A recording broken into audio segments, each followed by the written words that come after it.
ओम श्री गुरुभ्यो नमः। स्वागतम अस्ति भवताम अध्ययन श्रृंखलायां। आप सभी का इस कक्षा में हार्दिक स्वागत है।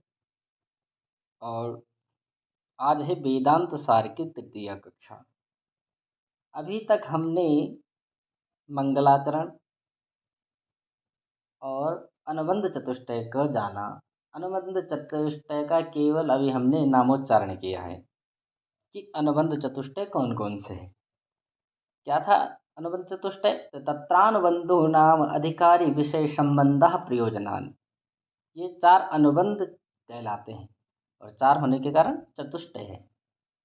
अधिकारी, विषय, प्रयोजन और संबंध, ये चार अनुबंध चतुष्टय हैं। तो अनुबंध चतुष्टयों में सबसे पहले अधिकारी को रखा गया है, अर्थात उद्देश्य के क्रम के अनुसार सबसे पहले कौन आएगा? अधिकारी नामक अनुबंध को हम जानेंगे कि हम वेदांत दर्शन या वेदांत सार नामक जो एक ग्रंथ है, इसको जानने का अधिकारी कौन है, या जो इसमें वर्णन होने वाली आत्मविद्या का जो विवेचन हम इसमें जानेंगे, उस आत्मविद्या को, उस ब्रह्म विद्या को जानने का अधिकारी कौन है। अधिकारी के क्या लक्षण होने चाहिए, क्या अधिकारी में क्या क्या योग्यता होनी चाहिए।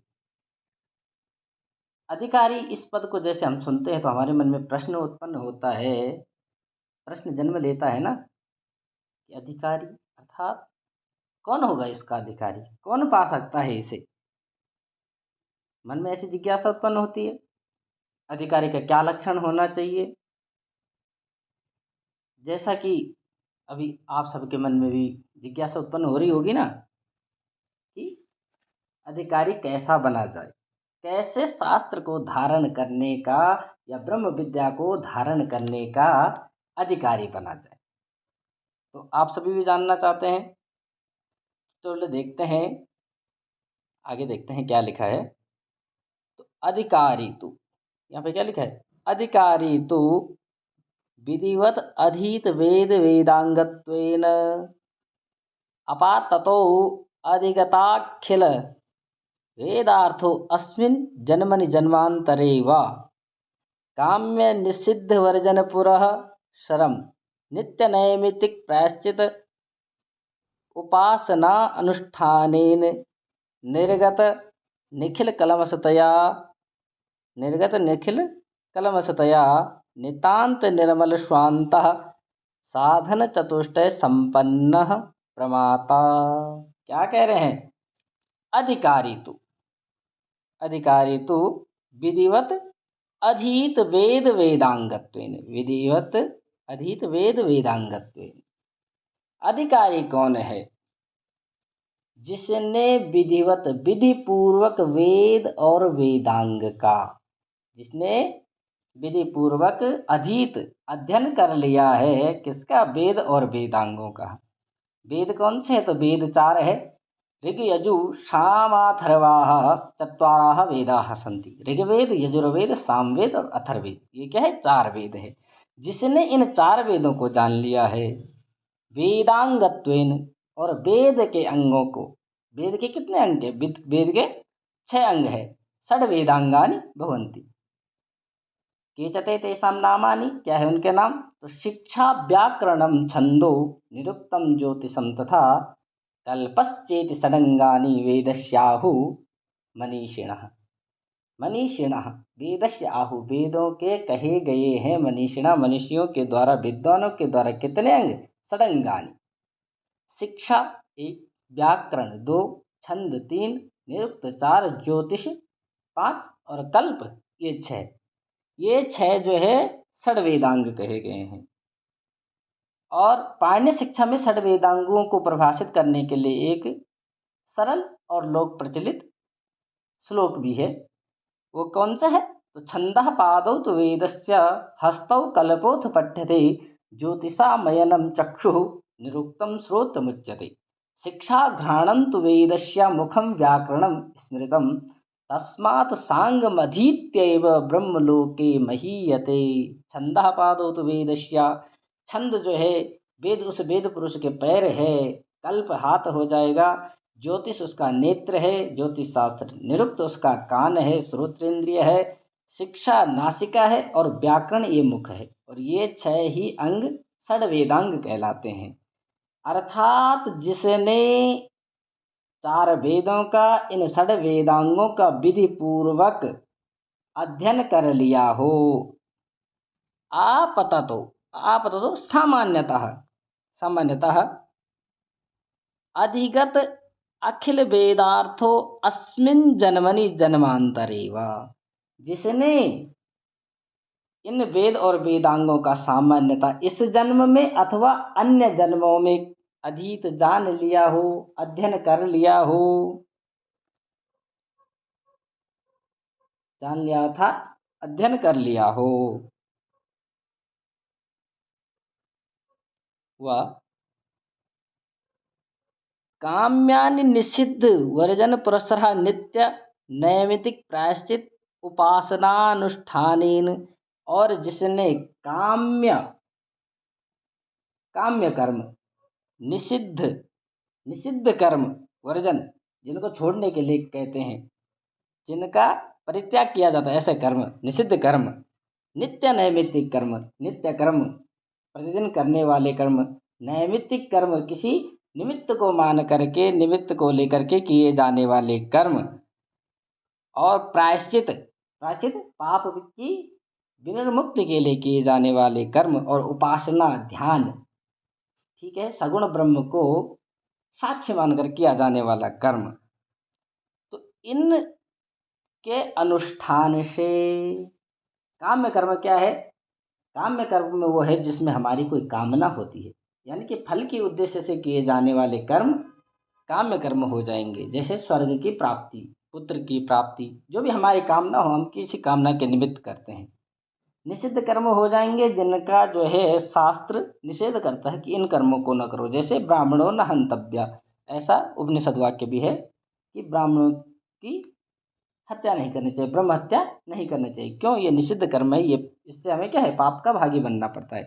तो लिखा है कि काम में निषिद्ध वर्जन पुरः शरम नित्य नैमित्तिक प्रायश्चित उपासना अनुष्ठानेन।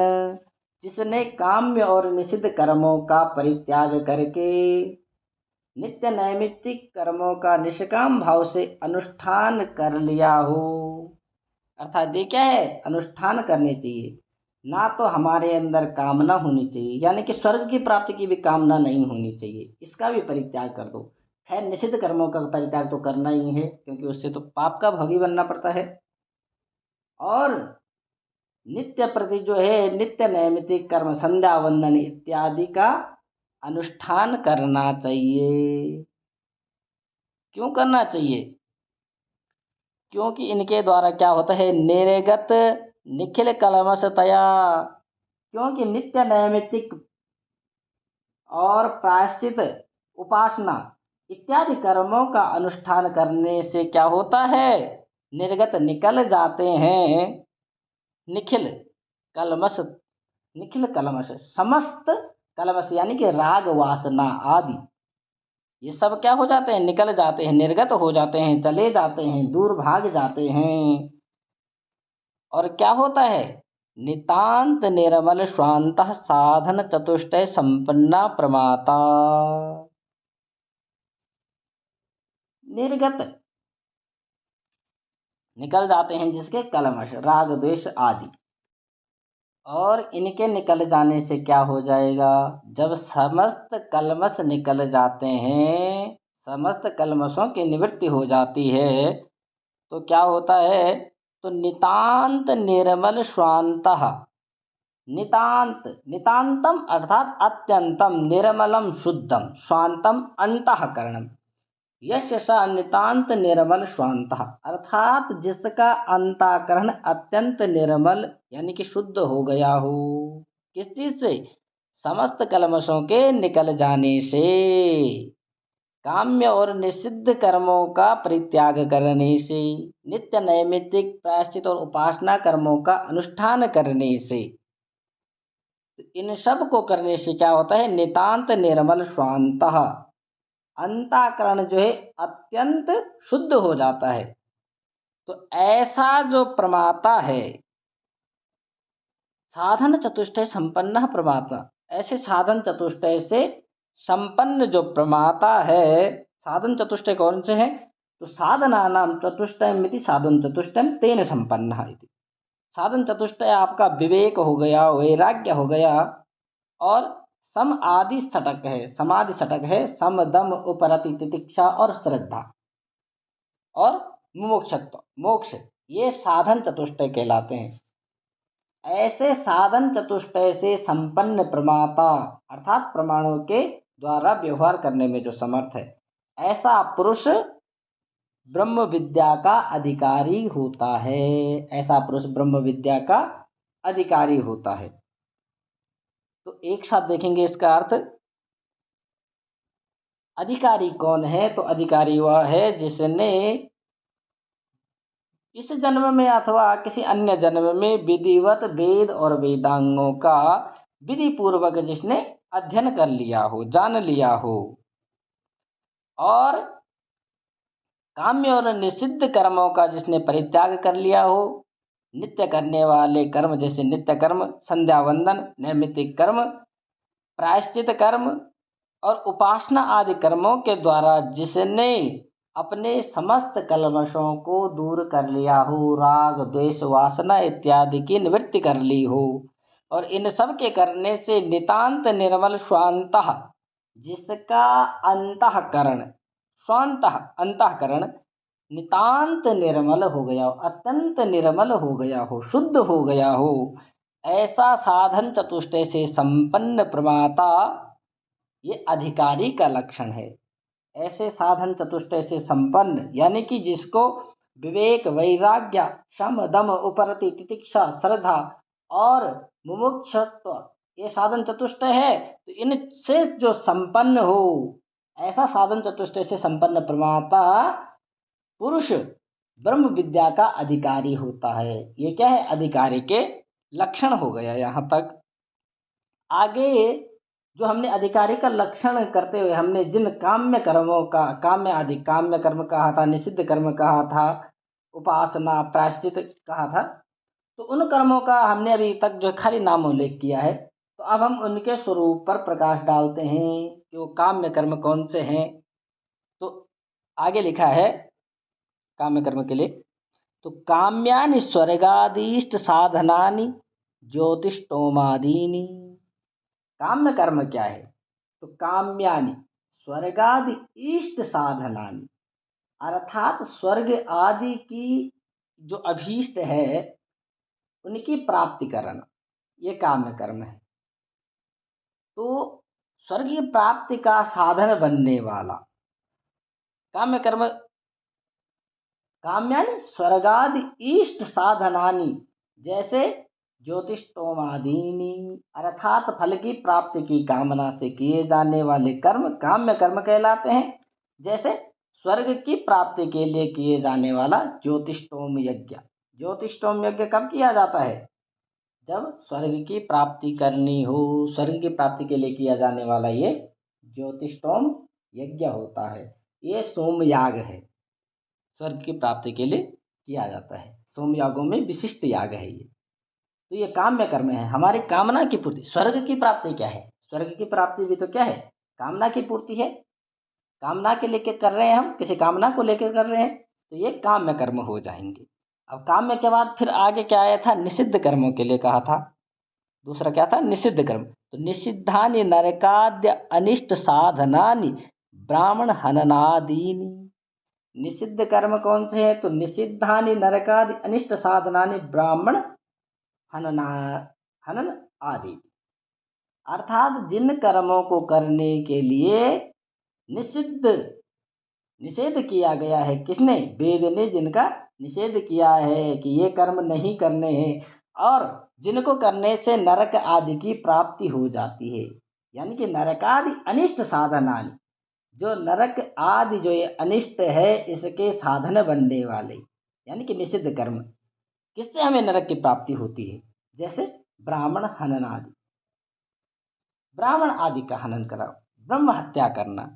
तो ब्रह्म हत्या का पाप जब हमें लगेगा तो क्या है? हमें नरक की प्राप्ति होगी। तो ये कैसे कर्म है? निषिद्ध कर्म है। वेद वेदांगों में, उपनिषदों में इसका क्या है? निषेध किया गया है, इसलिए इन्हें निषिद्ध कर्म कहते हैं। आगे है नित्य कर्म। अब नित्य कर्म के बारे में जानते हैं। नित्य कर्म क्या है? तो नित्यान्य करणे प्रत्यवाय साधनानि संध्या वंदनादीनि, संध्या वंदनादीनि। नित्यानि अकरणे प्रत्यवाय साधन है। नित्य अकरणे, जिनको नित्य न करने से प्रत्यवाय, प्रत्यवाय यानी कि आगामी दुख, आने वाले दुखों के जो साधन बनने वाले हैं, ऐसे कौन से कर्म है जिनको न करने से हमें आगे दुख की प्राप्ति होगी? तो कहा कि संध्या वंदन आदिनी। क्या कहा? संध्या वंदन आदि कर्म। आदि से हमें पंच महायज्ञ भी लेने हैं, जो गृहस्थों के लिए बताए गए ना। पंच महायज्ञ, ब्रह्म यज्ञ अध्ययन करना, अध्यापन करना। दूसरा है पितृयज्ञ, तर्पण करना। देव यज्ञ, हवन करना। भूत यज्ञ, बलि वैश्वदेव, भूतों के लिए बलि देना। और पांचवा है मनुष्य यज्ञ, अतिथि सत्कार। तो इनको न करने से क्या होता है? हालांकि इनको करने से पुण्य की प्राप्ति नहीं होती, किंतु इनके न करने से पाप अवश्य लग जाता है, पाप में हम लिप्त अवश्य हो जाते हैं। क्यों? क्योंकि जाने अनजाने में तो क्या है, पाप तो हो ही जाते हैं। तो जो हमसे जो है अनजाने में पाप होते हैं, संध्या वंदन और इन पंच महायज्ञ को करने से उन अनजाने में किए गए जो जो हमसे पाप बन पाते हैं, उनकी निवृत्ति हो जाती है। इन पांच महायज्ञों और संध्या वंदन का यथाशक्ति हमें करना चाहिए इनको। क्योंकि मनुष्य से चूल्हे में, अग्नि में, चक्की में, झाड़ू मारते समय और खल में, पानी के घड़े में, इन पांच स्थानों में गृहस्थों के द्वारा अनजान में हिंसा होती रहती है। अब चूल्हे में आग जली है, कोई उसमें कीट चला जाए, भस्म हो जाए, तो उसका भी हमें पाप लगता है। हम चक्की कर रहे हैं, घाट में जा रखे हैं, पीस रहे हैं, उसके अंदर कुछ जीव चला जाए तो भी पाप लगेगा। झाड़ू मारते समय सूक्ष्म जीव हमारे झाड़ू से क्या है, झाड़ू के मारते समय मर जाते हैं। ओखल कूटते समय ऐसी ऐसी पानी के घड़े में कोई जीव चले जाए। तो इस प्रकार से ग्रस्त जीवन में जो है जाने अनजाने में क्या है, ये इन पांच स्थानों पे हमसे हिंसा होती रहती है। जो मनुष्य संध्या वंदन और इन पंच महायज्ञों को करता है, उसे इन पांच स्थानों में होने वाली हिंसा का पाप नहीं लगता है। इसलिए संध्या वंदन आदि कर्म नित्य नैमित्तिक कर्म है, नित्य कर्म है, इनको नित्य करना चाहिए। अब नैमित्तिक कर्म क्या है, अब आगे जानते हैं नैमित्तिक कर्म को। तो नैमित्तिकानि पुत्र जन्माद्य अनुवंदनानि जातेष्टि आदीनि, जातेष्टि आदीनि। नैमित्तिकानि पुत्र जन्माद्यनुवंधनी वंधीनि जातेष्ट्यादीनि। अर्थात नैमित्तिक कर्म वह कर्म है जो किसी निमित्त की प्राप्ति के लिए किए जाते हैं। निमित्त की प्राप्ति जो हमारी अभिलाषाओं की पूर्ति के लिए होता है। हमारी कोई अभिलाषा होती है, इच्छा होती है, उस इच्छा की पूर्ति के लिए जो हम कर्म करते हैं वो होते हैं नैमित्तिक कर्म। जैसे पुत्र जन्म आदि, पुत्र जन्म, पुत्र की अभिलाषा पूर्ण करने के लिए जातेष्टि इत्यादि यज्ञ हम करते हैं। जातेष्टि यज्ञ, जातेष्टि अर्थात जात कर्म संस्कार, जात कर्म संस्कार। तो ये क्या है, नैमित्तिक कर्म बताए गए हैं। निमित्त है ना, निमित्त क्या है, पुत्र जन्म, पुत्र की अभिलाषा ही तो इसका निमित्त बन रहा है। तो पुत्र के निमित्त से किया जाने वाला जातेष्टि कर्म नैमित्तिक कर्म कहलाएगा। अगला आया था प्रायश्चित। प्रायश्चित यानी कि पाप क्षय के लिए किया जाने वाला कर्म। प्रायश्चित अर्थात पाप क्षय के लिए किया जाने वाले कर्म। तो प्रायश्चितानि पाप क्षय साधनानि चांद्रायणादीनि। प्रायश्चित कर्म क्या है, तो चांद्रायण व्रत जो पाप क्षय करने का साधन है, जिसके द्वारा पापों को नष्ट किया जाता है, क्षय किया जाता है, अर्थात चांद्रायण व्रत के द्वारा पापों का शमन किया जाता है। इसलिए चांद्रायण व्रत प्रायश्चित कर्म है। प्रायश्चित यानी कि पाप की निवृत्ति के लिए किया जाने वाला प्रायश्चित कर्म कहलाता है। आगे है उपासना। उपासना किसे कहेंगे? तो उपासनानि सगुण ब्रह्म विषय मानस व्यापार रूपाणी सांडिल्य विद्यादीनी। अंतिम लाइन है उपासनानि। उपासना कर्म क्या है?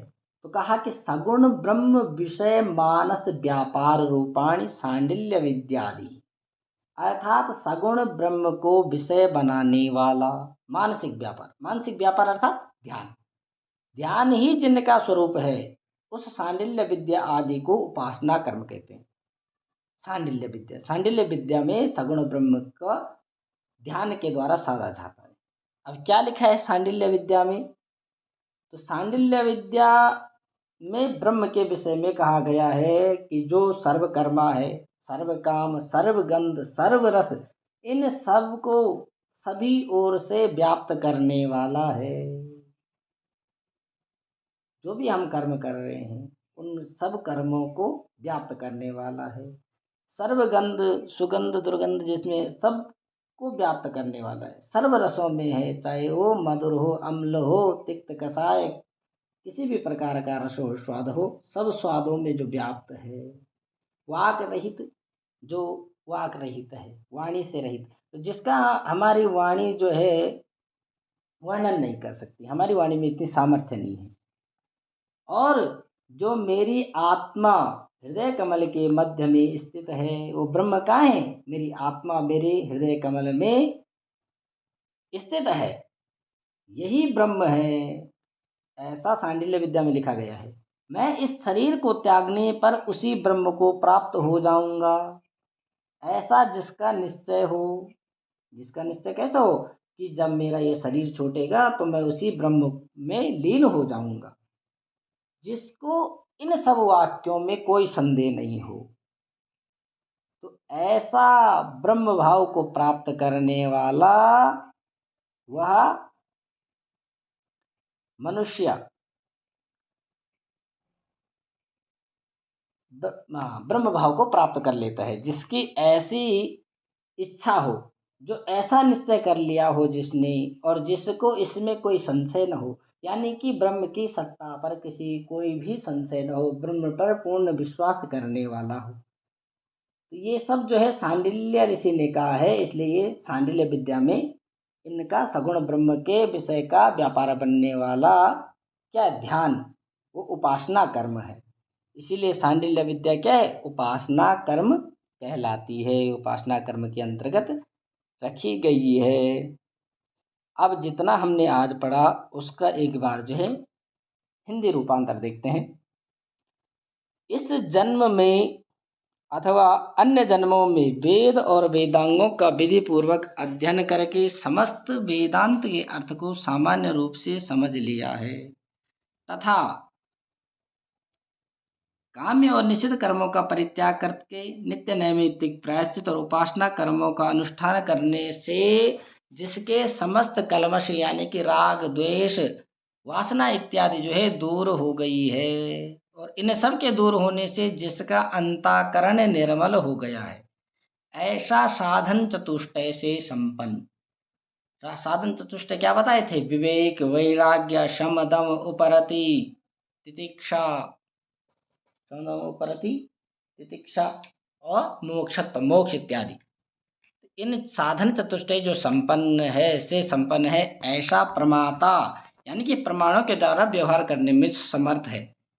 तो ऐसा प्रमाता वह पुरुष जो है इस ब्रह्म विद्या का अधिकारी है। ये अधिकारी का लक्षण कर दिया है।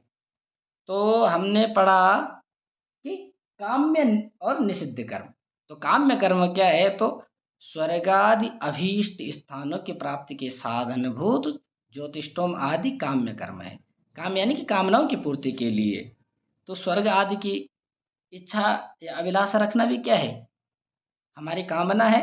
तो इसकी पूर्ति के लिए क्या किया जाता है? ज्योतिष्टोम, ये यज्ञ होता है, सोमयाग। सोमयागों में विशिष्ट याग है ज्योतिष्टोम, जिसके द्वारा स्वर्ग की प्राप्ति होती है। और निषिद्ध कर्म क्या है, तो आगे लिखा है कि नरकादि अनिष्ट स्थानों की प्राप्ति के साधनभूत बनने वाले ब्राह्मण हत्या आदि निषिद्ध कर्म है। अगर हम ब्राह्मण की हत्या कर देंगे, ब्रह्म हत्या का हमें पाप लगेगा, पाप लगने से हमें नरक आदि की प्राप्ति हो जाएगी। तो ये निषिद्ध कर्म है। क्यों? क्योंकि इसमें वेदों में, पुराणों में, उपनिषदों में इसका क्या है, निषेध किया गया है, इसलिए निषिद्ध कर्म कहलाता है। और जिनके न करने पर प्रत्यवाय आगामी दुखों के साधनभूत बनने वाले, जैसे संध्या वंदन हो गया, पंच महायज्ञ आदि हो गया, ये नित्य कर्म है। नित्य कर्म कौन है?